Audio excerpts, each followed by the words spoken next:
बिस्मिल्लाहिर्रहमानिर्रहीम। अस्सलामुअलैकुम स्टूडेंट्स, हम BSN थर्ड सेमेस्टर की सब्जेक्ट फार्मेकोलॉजी पढ़ रहे हैं। फार्मेकोलॉजी में हमने इसका जो यूनिट 3 है वो स्टार्ट किया था। Unit 3 drug affecting on gastrointestinal system, इसका पार्ट 1 जो है हमने कंप्लीट कर लिया, जिसका लिंक आप लोगों को इस वीडियो लेक्चर के डिस्क्रिप्शन के एंड में मिल जाएगी, वहाँ से आप स्टडी कर सकते हैं।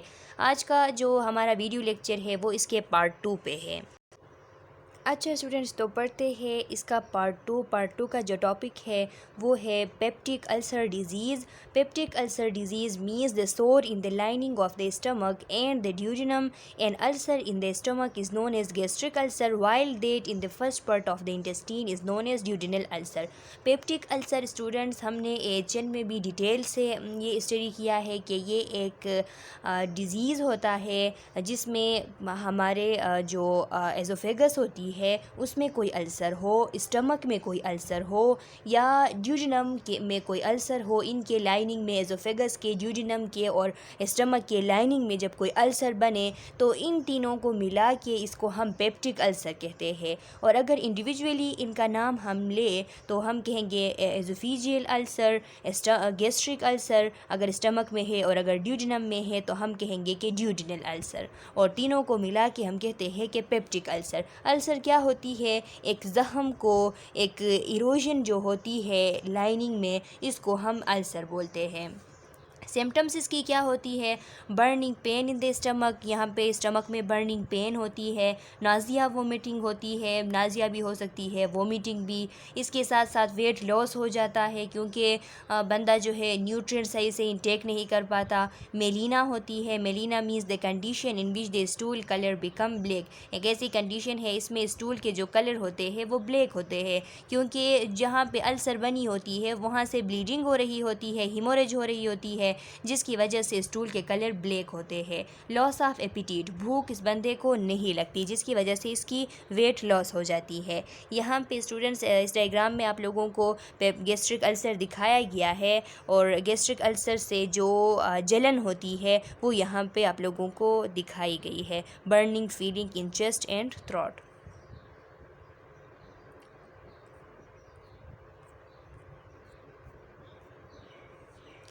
Causes of peptic ulcer, infection with gram negative Helicobacter pylori. इसकी बहुत सारे काजेज़ है जिसमें से जो मेनली अभी जो रीसेंट स्टडी के थ्रू पता चला है वो काज जो है वो हेलिकोबैक्टर पाइलोरी, जो कि एक ग्राम नेगेटिव बैक्टीरिया है जो कि जब ल्यूमेन में होता है तो ये नॉर्मल फ्लोरा होता है, लेकिन जब ऑपर्चुनिस्टिक हो के लाइनिंग तक चला जाता है तो वहाँ पे ये इस किस्म के इन्फेक्शन काज कर देता है जिसकी वजह से अल्सर बन जाती है।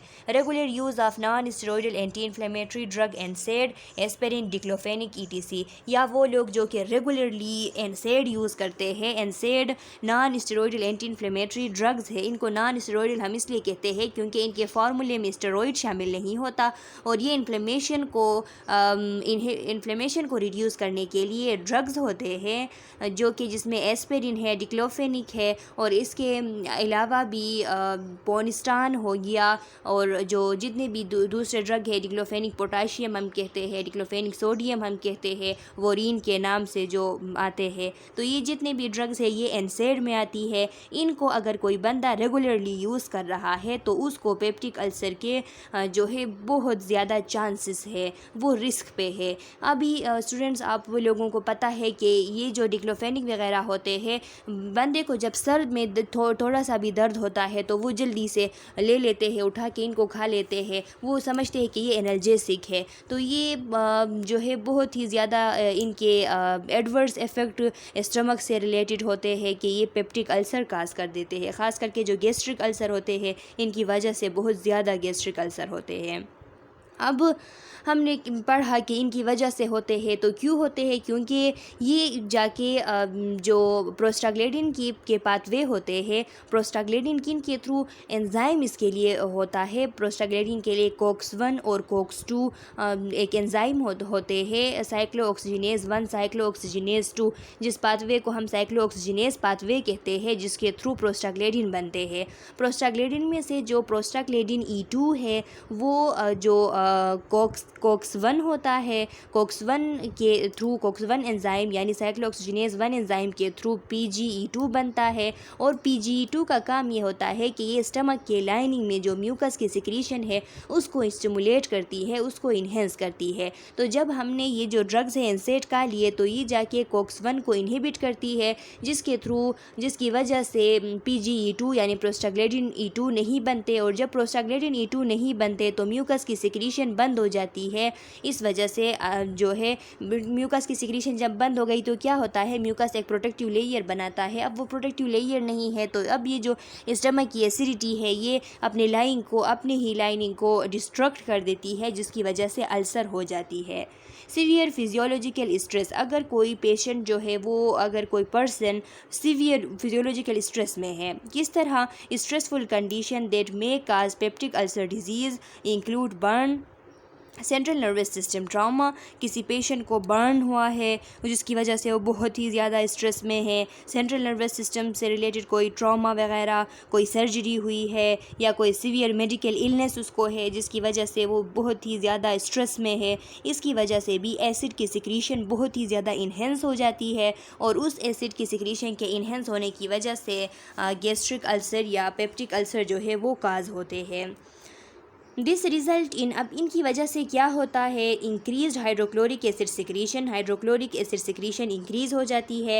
इनएडिक्वेट mucosal defence again gastric acid, gastric acid के लिए जो म्यूकोजल डिफेंड होता है वो अब इनएडिक्वेट हो जाता है। जब ये दो चीज़ें हो जाती है कि हाइड्रोक्लोरिक एसिड की सिक्रीशन इन्हेंस हो गई और जो गैस्ट्रिक एसिड के लिए जो डिफेंस होती है म्यूकोजल लाइनिंग में वो इनएडिक्वेट हो गई, तो पेप्टिक अल्सर जो है वो पेश आती है। NSAID induce ulcer by suppressing gastric prostaglandin synthesis, reduction of gastric mucosal blood flow। NSAID किस तरीके से अल्सर काज करते हैं, ये जाके गैस्ट्रिक प्रोस्टाग्लैंडिन्स जो है उनके सिंथेसिस को सप्रेस करते हैं, और जो गैस्ट्रिक म्यूकोजल ब्लड फ्लो है, गैस्ट्रिक म्यूकोजा के लिए जो ब्लड फ्लो हो रही होती है उसको भी रिड्यूस कर देते हैं।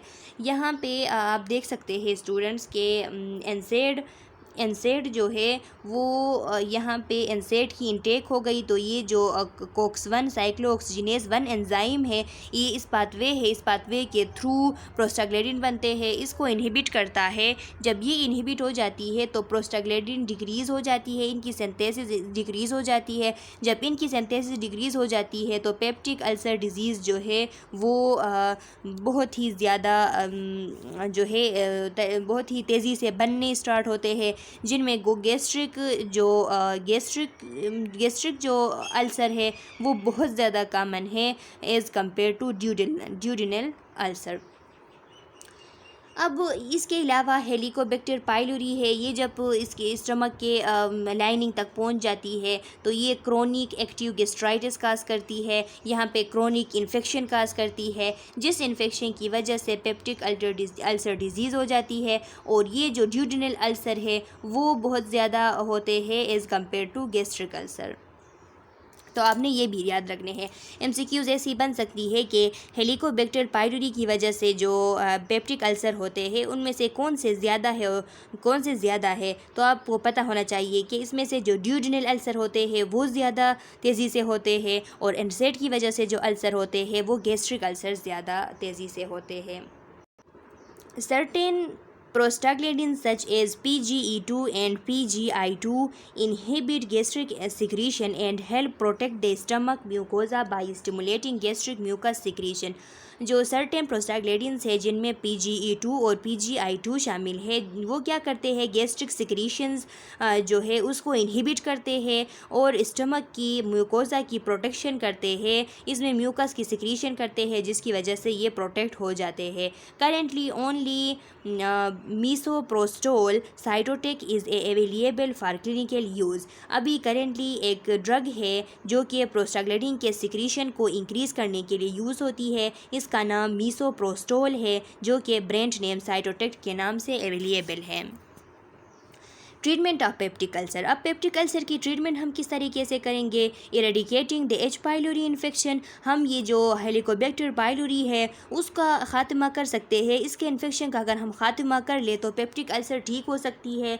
इसके अलावा reducing secretion of gastric acid with the use of proton pump inhibitor और H2 blocker antagonist, H2 receptor antagonist. अब हम क्या करेंगे? गैस्ट्रिक एसिड के सिक्रीशन को रिड्यूस करेंगे या हम PPIs यूज़ करेंगे जो प्रोटॉन पंप इनहिबिटर्स है, उनके ज़रिए गैस्ट्रिक एसिड की सिक्रीशन को रिड्यूस करेंगे, या हम जो H2 ब्लॉकर्स है सिमिटाइडीन, रिमिटाइडीन हो गया, इनको यूज़ करके, ये एंटागोनिस्ट है, H2 रिसेप्टर को ब्लॉक करती है हिस्टामीन 2 रिसेप्टर को, जिसकी वजह से हिस्टामीन रिलीज़ नहीं होती और एसिड की जो सिक्रीशन है वो रिड्यूस हो जाती है। इनको यूज़ करके हम इसको रिड्यूस कर सकते हैं। या providing agent that protect the gastric mucosa from damage such as misoprostol and सक्रेल्फेट।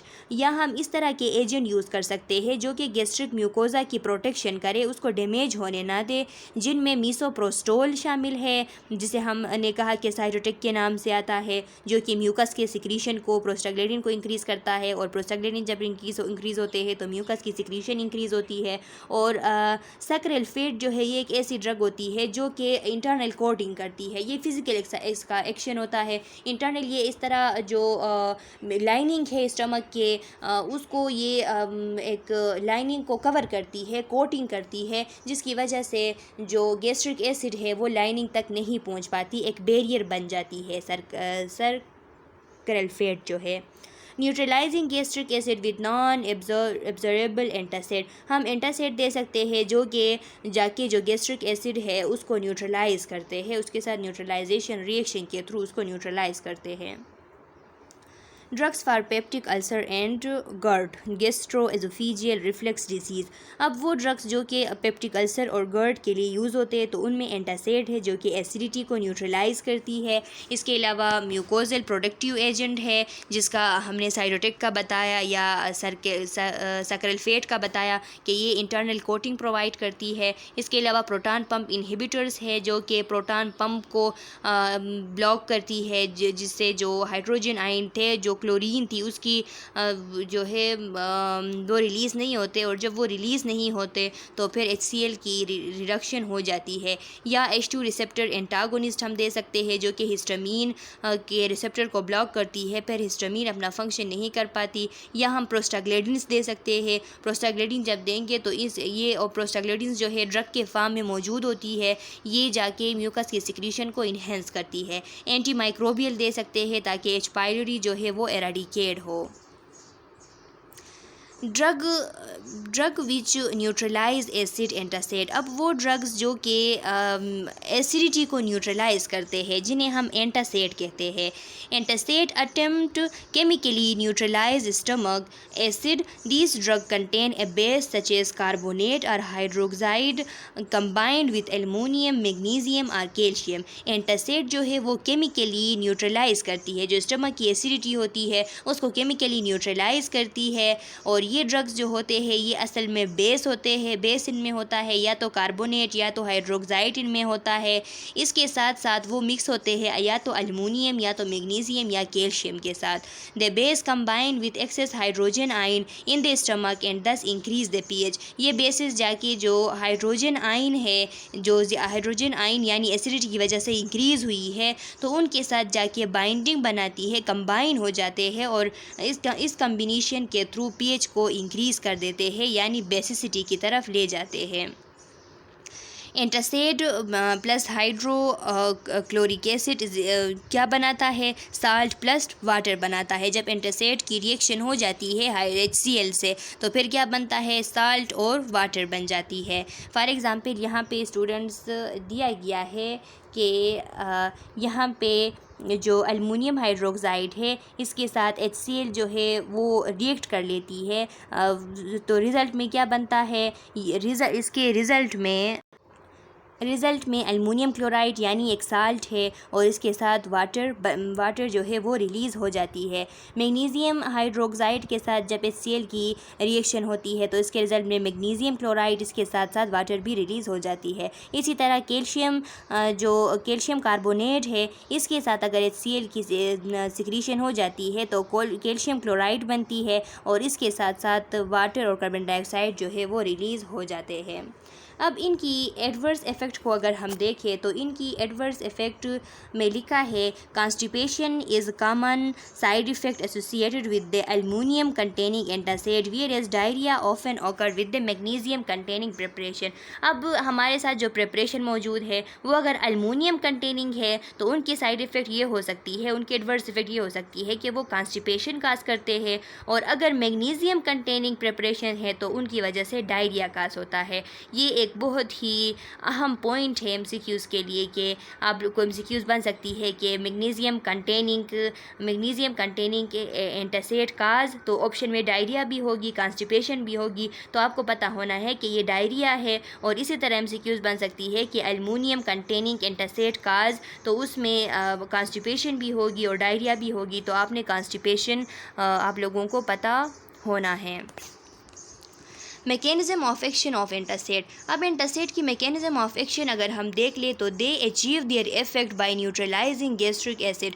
ये क्या करते हैं, ये अपना जो इफ़ेक्ट होता है वो इस तरह अचीव करते हैं कि जो गैस्ट्रिक एसिड है उसको न्यूट्रलाइज करते हैं। इनहिबिटिंग गैस्ट्रिक एसिड सिक्रीशन और प्रोटेक्ट गैस्ट्रिक म्यूकोजा। या तो ये गैस्ट्रिक एसिड की सिक्रीशन को इनहिबिट करते हैं या फिर गैस्ट्रिक म्यूकोजा को प्रोटेक्ट करते हैं।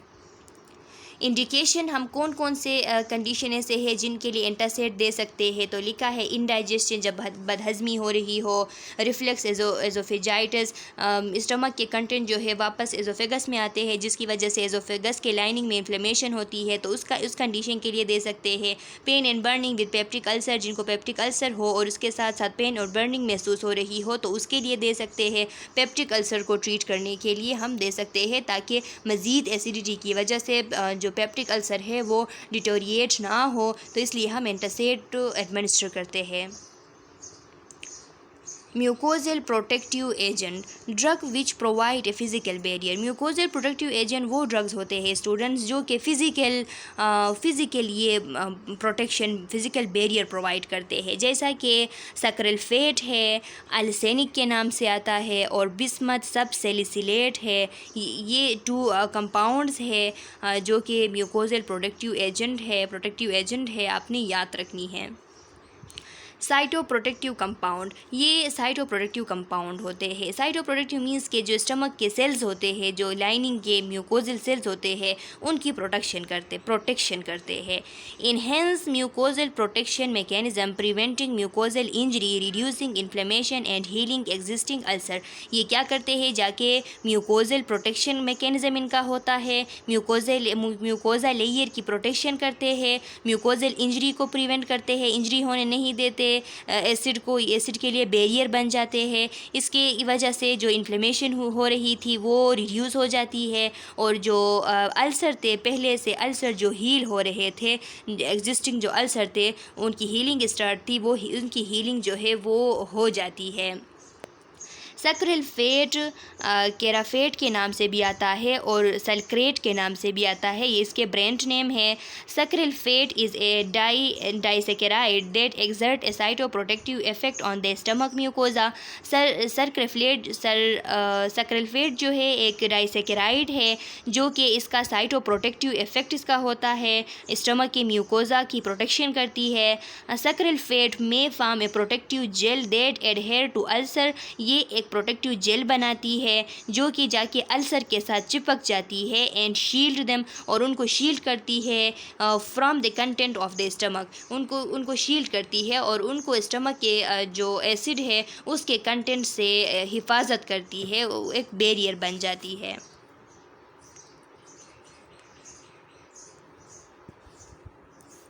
बिस्मथ सब सैलिसिलेट। बिस्मथ सब salicylate is effective heels peptic ulcer. ये इफ़ेक्टिवली पेप्टिक अल्सर को हील करती है।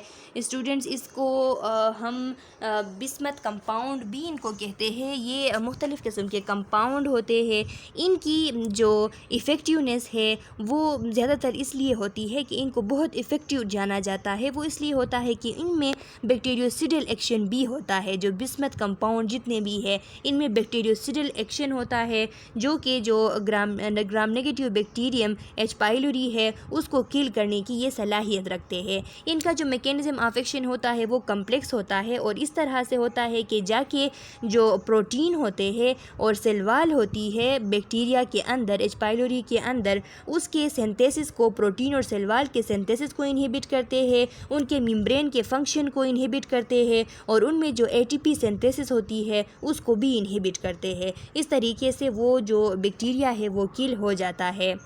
तो कभी कभार इस तरह किया जाता है कि ये जो बिस्मथ कंपाउंड है इनको जो H2 ब्लॉकर्स होते हैं, रेनिटाइडिन, ख़ास करके रेनिटाइडिन जो है उसके साथ कम्बिनेशन में दिया जाता है और बिस्मथ कंपाउंड में जो बिस्मथ सिट्रेट होता है उसको रेनिटाइडिन के साथ कम्बिनेशन फार्म में दिया जाता है, जिसे हम रेनिटाइडिन बिस्म्यूट्रेक्स के नाम से जानते हैं। रेनिटाइडिन बिस्म्यूट्रेक्स जो है ये मुख्तलिफ़ किस्म के पेप्टिक अल्सर को और एच पाइलोरी की वजह से जो जितने भी अल्सर्स होते हैं पेप्टिक, उनको मैनेज करने के लिए यूज़ की जाती है।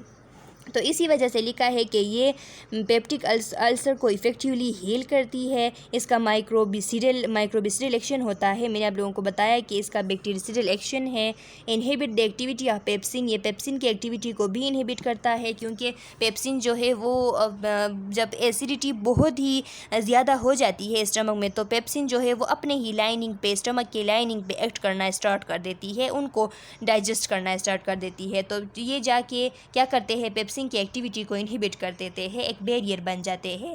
Increase secretion of mucus and interact with the necrotic mucosal tissue to coat and protect the ulcer crater. ये क्या करते हैं, म्यूकस के सिक्रीशन को भी इंक्रीज़ करते हैं और इसके साथ साथ जो नेक्रोटिक म्यूकोजल टिश्यू है जिसमें नेक्रोसिस हो गई है, जिसमें अल्सर बना है, उसके साथ इंटरेक्ट करके उसकी कोटिंग कर देते हैं और जो अल्सर क्रेटर है यानी अल्सर को मज़ीद बढ़ाने वाले जो चीज़ें हैं उनसे इस अल्सर को प्रोटेक्ट करते हैं। Drugs which decrease acid secretion, यहाँ पे एसिड सिक्रीशन के लिए जो ड्रग यूज़ होते हैं वो लिखा है प्रोटॉन पंप इनहिबिटर्स है। स्टूडेंट्स, प्रोटॉन पंप इनहिबिटर्स जो होते हैं, PPIs जिन्हें हम कहते हैं, ये क्या करते हैं, ये इसमें से जो प्रोटॉन पंप है उसको ये इनहिबिट करते हैं। इसमें ओमेप्राज़ोल शामिल है, ओमेप्राज़ोल है, लेंज़ोप्राज़ोल है, पेंटोप्राज़ोल है, रेबिप्राज़ोल है और एज़ोमेप्राज़ोल है। अब आप देखिए स्टूडेंट्स, जो ओमेप्राज़ोल है वो लोसेक के नाम से भी आता है, प्रिसोलेक के नाम से भी आता है, प्रिलोसेक के नाम से भी आता है। जो लेंज़ोप्राज़ोल है वो लेंज़र के नाम से भी आता है, प्रीवेसिट के नाम से भी आता है, ये इसके ब्रांड नेम है। जो पेंटोप्राज़ोल है प्रोटोनिक्स के नाम से आता है और जो रेबेप्राज़ोल है ये एसिफिक्स या पेरिट के नाम से आता है और जो एज़ोमेप्राज़ोल है वो नेक्ज़म के फार्म में नेक्ज़म के नाम से आता है। इनकी डोज़ यहाँ पे लिखे गए हैं और इनके एडमिनिस्ट्रेशन रूट्स लिखे गए हैं कि जो ओमेप्राज़ोल है इसका सिर्फ ओनली ओरल रूट है और जो रेबिप्राज़ोल है ये सिर्फ ओरली यूज़ होते हैं और बाकी के जो एज़ोमेप्राज़ोल, पेंटोप्राज़ोल और लेंज़ोप्राज़ोल है ये ओरली भी और आईवीली भी यूज़ होते हैं। इनके इंजेक्शन फार्म भी अवेलेबल है। H2 ब्लॉकर्स है। H2 ब्लॉकर्स में सिमिटिडीन है। सिमिटिडीन जो है इसका ट्रेड नेम टेगेमेट है, जो कि 800 mg ये HSHS मीन्स एट नाइट या एट बेड टाइम यूज़ किया जाता है, या 400 mg जो है 2 टाइम दिन में यूज़ किया जाता है। BID मीन्स दिन में 2 मरतबा यूज़ किया जाता है।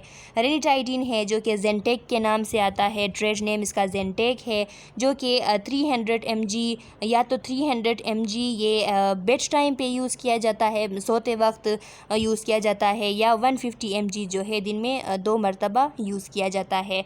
फेमोटाइडीन है जो कि पेप्सिड के नाम से आता है, ये 40 mg या तो बेड टाइम पे या 20 mg दिन में 2 मरतबा यूज़ किया जाता है।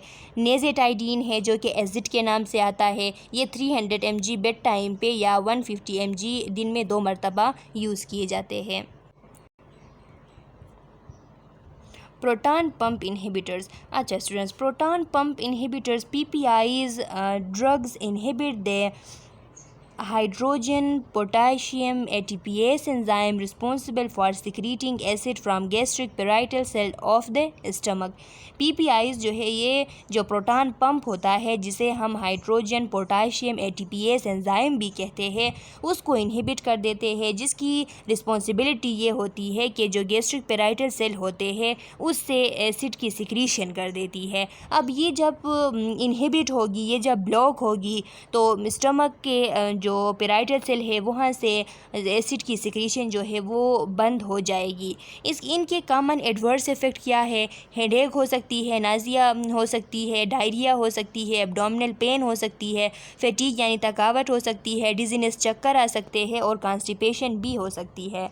For best result take as PPI 30 minute before you eat a heavy meal. खाने से कम से कम 30 मिनट पहले PPIs यूज़ करने चाहिए अगर बेस्ट रिज़ल्ट चाहिए तो, क्योंकि this gives the medication enough time to shut down the acid pump that cause heartburn. क्योंकि ये 30 मिनट्स जो है ये इनफ टाइम है इस ड्रग के लिए कि ये जो एसिड पम्प होता है उस जिसकी वजह से हार्ट बर्न काज होती है उसको 30 मिनट में कंट्रोल कर देती है। यहाँ पे आप देख सकते हैं स्टूडेंट्स, ये एक डायग्राम आप लोगों को दिखाया गया है, यहाँ से आपको सही तरीके से समझ आ जाएगी। ये एक एपिथेलियल सेल है और यहाँ ये एक एपिथेलियल सेल है और यहाँ पे जो आप लोगों को दिखाया गया है ये स्टमक का ल्यूमेन है। एपिथेलियल सेल में क्या होता है जो कि लाइनिंग होती है, यहाँ पे कार्बन डाइऑक्साइड और वाटर आपस में मिक्स हो जाते हैं कार्बोनिक एनहाइड्रेस की मौजूदगी में, जिससे क्या होता है कार्बोनिक एसिड बनती है। कार्बोनिक एसिड जो है वो एक स्टेबल कंपाउंड नहीं है, डिसोसिएट हो जाती है और इससे हाइड्रोजन आयन और इसके साथ साथ बाइकार्बोनेट बन जाती है। बाइकार्बोनेट जो है वो यहाँ पे लाइनिंग पे मौजूद होती है, क्योंकि यहाँ पे जो है यहाँ पे एक बैरियर बनाती है, एसिडिटी को रोकने के लिए यूज़ होती है। अब जब ये जो हाइड्रोजन आयन है ये आगे जाके जो OH आयन होता है, हाइड्रोक्सिल आयन होता है, इसके साथ मिल के वाटर बन जाती है और फिर ये वाटर जो है फिर डिसोसिएट होके ये जो हाइड्रोजन आयन है वो रिलीज़ हो जाती है। और ये जो ल्यूमेन है स्टमक का वहाँ पे पोटाशियम आयन होता है। ये पोटाशियम आयन जो है ये पोटाशियम आयन जो होता है ये इस पंप के थ्रू ये हमारे साथ प्रोटॉन पंप है, ये प्रोटॉन पंप है। इस पंप के थ्रू क्या होता है कि ये जो पोटाशियम आयन है ये इनसाइड आ जाता है और ये जो हाइड्रोजन आयन है वो आउटसाइड ल्यूमेन में चला जाता है। और साथ साथ में यहाँ से कैपिलरीज़ के थ्रू यहाँ पे क्लोरीन आई हुई थी जो कि आके इस एपिथेलियल सेल से रिलीज़ होके ल्यूमेन में चली जाती है। और जब रिलीज़ होके ल्यूमेन में चली जाती है तो यहाँ पे Cl यहाँ से आया और यहाँ पे H जो है वो भी रिलीज़ हो गया था, तो इस तरीके से यहाँ पे HCl की प्रोडक्शन जो है वो हो जाती है। अब स्टूडेंट्स आप लोगों के लिए ये जानना ज़रूरी है यहाँ पे कि यहाँ पे जब भी हम प्रोटॉन पंप इनहिबिटर देते हैं तो वो इस पंप को ब्लॉक करते हैं। PPIs जो है PPIs प्रोटॉन पंप इनहिबिटर जिन्हें हम कहते हैं, ये इस एरिया को, ये जो यहाँ पे प्रोटॉन पंप है इसको ब्लॉक कर देती है। जब ये ब्लॉक हो जाती है तो यहाँ पे जो प्रोसेस था HCl बनने का ये ख़त्म हो जाती है। इस तरीके से PPIs के थ्रू एसिड की सिक्रीशन को रिड्यूस किया जाता है। PPIs bind to the hydrogen potassium ATPase enzyme system proton pump of the parietal cell and suppress the secretion of hydrogen ion into the gastric lumen, inhibiting gastric acid secretion. ये PPIs जाके इस proton pump के साथ bind बना लेते हैं parietal cell के proton pump के साथ, और इसको सप्रेस जब इसके साथ बाइंड बना लेते हैं तो हाइड्रोजन आयन की सिक्रीशन सप्रेस हो जाती है। गैस्ट्रिक ल्यूमेन में हाइड्रोजन आयन सिक्रीट नहीं हो पाते, और जो गैस्ट्रिक एसिड सिक्रीशन है वो इनहिबिट इसके थ्रू हो जाता है। तो ये एक वे था जिसके थ्रू गैस्ट्रिक एसिड सिक्रीशन को रिड्यूस किया जाता है, इसको इनहिबिट किया जाता है। The membrane bounded proton pump is the final step in the secretion of gastric acid. ये जो मेम्ब्रेन बाउंडेड प्रोटॉन पंप है ये फाइनल स्टेप है गैस्ट्रिक एसिड के सिक्रीशन में। तो फाइनल स्टेप जब रुक जाती है तो कम से कम 90% तक एसिड सिक्रीशन जो है वो डिक्रीज़ हो जाती है। Gastric acid production and healing peptic ulcer. अब मोर इफ़ेक्टिव देन H2 एंटागोनिस्ट, ये लिखा है कि ये जो H2 एंटागोनिस्ट होते हैं, हिस्टामीन 2 एंटागोनिस्ट होते हैं, उनसे मोर इफ़ेक्टिव होता है, क्योंकि ये गैस्ट्रिक एसिड प्रोडक्शन को सप्रेस करके जो पेप्टिक अल्सर होते हैं उनकी हीलिंग को इन्हेंस करती है। PPIs are pro-drug when an acid resistance enteric coating to protect them from premature degradation by gastric acid। लिखा है कि PPIs जो होते हैं वो प्रो ड्रग होते हैं when with an acid resistance. इनका एक एंटेरिक कोटिंग होता है जो कि एसिड रेजिस्टेंस है।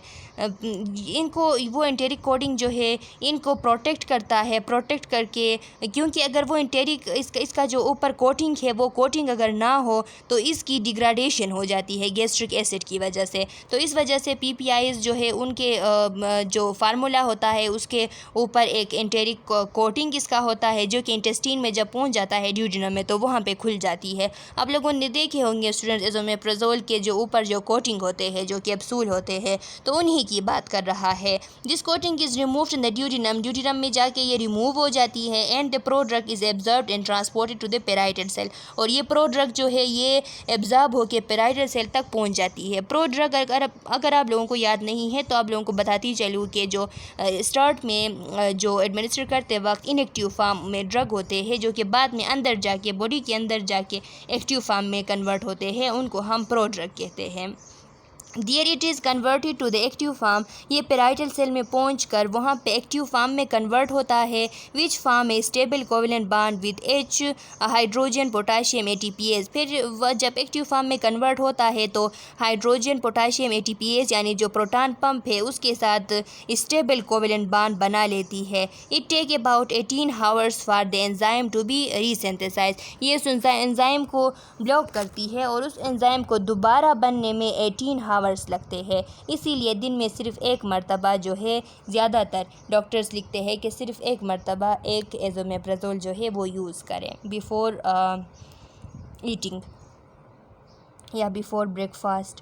Eight standard doses all PPIs inhibit gastric acid secretion by 90%। इसकी जो स्टैंडर्ड डोजेज है उस पर अगर यूज़ किया जाए तो जितने भी PPIs है वो गैस्ट्रिक एसिड सिक्रीशन को 90% तक रिड्यूस कर देते हैं। थेरापेटिक यूजेस इसकी क्या है? The superiority of PPIs over the histamine 2 antagonist for suppressing acid production and healing ulcer has made them preferred drug for stress ulcer treatment and prophylaxis. इनकी जो सुपेरियरिटी है कि ये H2 एंटागोनिस्ट से ज़्यादा अच्छे से एसिड की सिक्रीशन को सप्रेस करती है और पेप्टिक अल्सर्स को हील करती है। तो इस वजह से जो जितने भी स्ट्रेस अल्सर ट्रीटमेंट होती है और प्रोफाइलेक्सिस होती है, जिन पे कोई स्ट्रेस आता है ना, कोई ख़तरनाक किस्म की स्ट्रेस आती है तो उनको प्रोफाइलेक्सिसली यानी पहले से ही ये दिए जाते हैं PPIs ताकि उसको अल्सर वगैरह ना बने। Treating erosive oesophagitis and active duodenal ulcer, जो एजोफेगस में जो गैस्ट्रिक की जो रीगर्जाइटेशन की वजह से जो एरोसिव एजोफेजाइटिस होता है, एजोफेगस के लाइनिंग में इन्फ्लेमेशन होता है, है उसको भी ट्रीट करती है, और जो एक्यूट ड्यूडेनल अल्सर होते हैं उनको भी ट्रीट करती है। Long term treatment of pathologic hypersecretory condition, कुछ ऐसे कंडीशन होते हैं जो कि क्रॉनिक होते हैं जिसमें हाइपर सिक्रीशन होती है एसिड की, जैसा कि ज़ोलिंगर एलिसन सिंड्रोम है। स्टूडेंट, ज़ोलिंगर एलिसन सिंड्रोम एक रेयरली होने वाली एक डाइजेस्टिव डिसऑर्डर है जिसमें too much gastric acid release होती है, और इस टू मच गैस्ट्रिक एसिड की वजह से पेप्टिक अल्सर होते हैं। इसकी अगर काज को हम देख ले तो यहाँ पे इस तरह होता है स्टूडेंट्स के कुछ ट्यूमर्स, एक या एक से ज़्यादा या दो से ज़्यादा ट्यूमर्स बनते हैं, पेंक्रियास में बनते हैं, या तो जो स्मॉल इंटेस्टाइन का अपर पार्ट है ड्यूडेनम उसमें बनते हैं। ये ट्यूमर्स जो होते हैं ये न्यूरो एंडोक्राइन ट्यूमर्स होते हैं। न्यूरो एंडोक्राइन ट्यूमर का क्या मतलब है? वो ट्यूमर यानी न्यूरो एंडोक्राइन हम उन ट्यूमर को कहते हैं, हम न्यूरो एंडोक्राइन स्टूडेंट्स हम उसके लिए यूज़ करते हैं कि जिसको ब्रेन से मैसेज मिले, नर्वस सिस्टम से मैसेज मिले और वो हार्मोन सिक्रीट करे ब्लड में, तो इसको हम कहते हैं न्यूरो एंडोक्राइन। अब ये जो ट्यूमर बनते हैं ये न्यूरो एंडोक्राइन होते हैं, ये इनको मैसेजेस मिलते हैं नर्वस सिस्टम से, और फिर ये टू मच गैस्ट्रिन हार्मोन जो है वो सिक्रीट करते हैं और ये स्टमक में पहुंचा देते हैं, और इसकी वजह से गैस्ट्रिन की वजह से हमने आगे पढ़ा कि एसिड की जो सिक्रीशन है वो इन्हेंस हो जाती है। तो इस वजह से ये एक क्रोनिक कंडीशन होता है जो कि प्रोलॉन्ग हाइपर सिक्रीटरी एक कंडीशन है। इसको ट्रीट करने के लिए भी PPIs जो है वो लॉन्ग टर्म ट्रीटमेंट के लिए दी जाती है। Approved for treatment of GERD and have gained favor over H2 antagonist। GERD disease के लिए भी जो गैस्ट्रोएसोफेजियल रिफ्लक्स डिज़ीज़ है उसके लिए भी हम ये ड्रग्स यूज़ करते हैं, और जो H2 एंटागोनिस्ट है उनके ऊपर ये प्रीफर्ड होते हैं, इनको यूज़ किया जाता है। PPIs reduce the risk of bleeding from an ulcer caused by aspirin and other NSAIDs। जो PPIs होते हैं ये जो रिस्क ऑफ ब्लीडिंग होता है अल्सर से, एस्पिरिन की वजह से या इसके अलावा दूसरे जो NSAIDs हैं उनकी वजह से, तो उसको भी रिड्यूस करता है। Used with antimicrobial regimen to eradicate H. pylori। जो एंटीमाइक्रोबियल रिजिमेन होते हैं, एंटीबायोटिक्स होते हैं या बिस्मथ कंपाउंड होते हैं, उनके साथ भी ये यूज़ किया जाता है ताकि H. pylori को इरेडिकेट किया जा सके।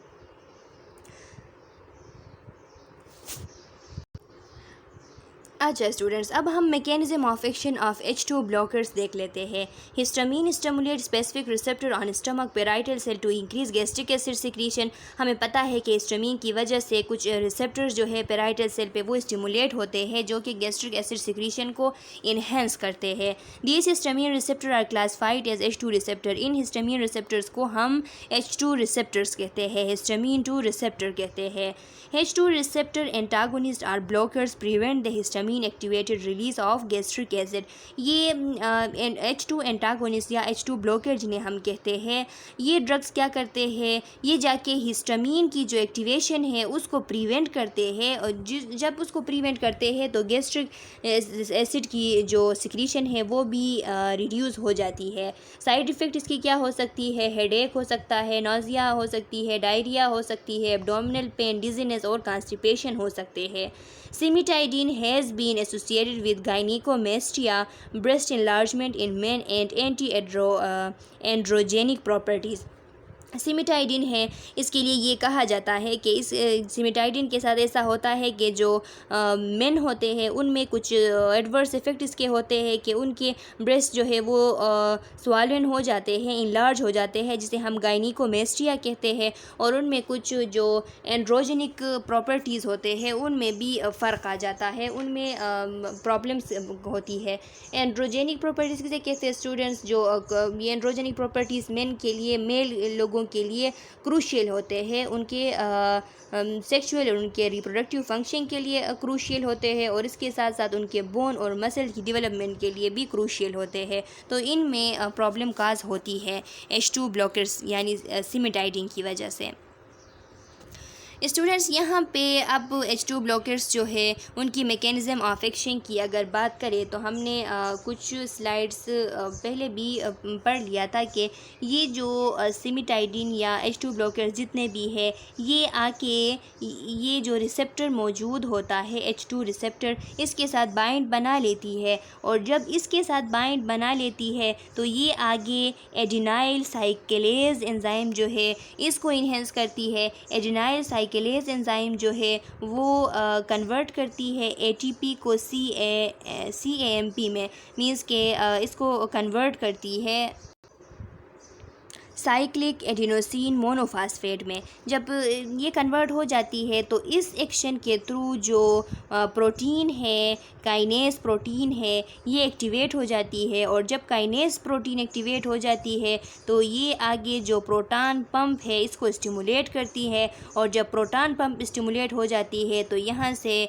H आयन जो है, हाइड्रोजन आयन जो है इनकी सिक्रीशन होती है, और वहाँ एपिथेलियल से Cl आ रहा होता है, मिलके HCl बना देते हैं और Cl की सिक्रीशन होती है। तो अब जब हम इस तरह करते हैं कि हम इस सिमिटाइडिन देते हैं या कोई भी H2 ब्लॉकर्स देते हैं, वो आके क्या करते हैं, वो आके यहाँ पे आके ये रिसेप्टर जो है इसको ब्लॉक करती है। जब इसको ब्लॉक करती है तो आगे ये जो एडिनाइल साइक्लेज एंजाइम है ये ब्लॉक हो जाती है। जब ये ब्लॉक हो जाती है तो ATP CAMP में कन्वर्ट नहीं होती, और जब ये नहीं होती तो प्रोटीन काइनेस एंजाइम एक्टिवेट नहीं होता। प्रोटीन काइनेस एक्टिवेट एंजाइम जब एक्टिवेट नहीं होता तो जो प्रोटॉन पंप इनहिबिटर है वो भी एक्टिवेट नहीं होता, और जब ये एक्टिवेट नहीं होता तो HCl की जो सिक्रीशन है वो इनहिबिट हो जाती है।